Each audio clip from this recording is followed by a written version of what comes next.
Hi guys, I'm gonna make a video. I'll do it at night because now it's really quiet and you can hear the turbocharger. So I'm making this video so people who are asking how the car sounds after the DPF removal. Well, this is how it sounds.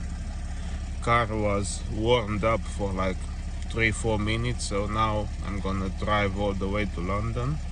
And this is the warm-up procedure all the way to the highway. So I'll keep the phone out so you can hear.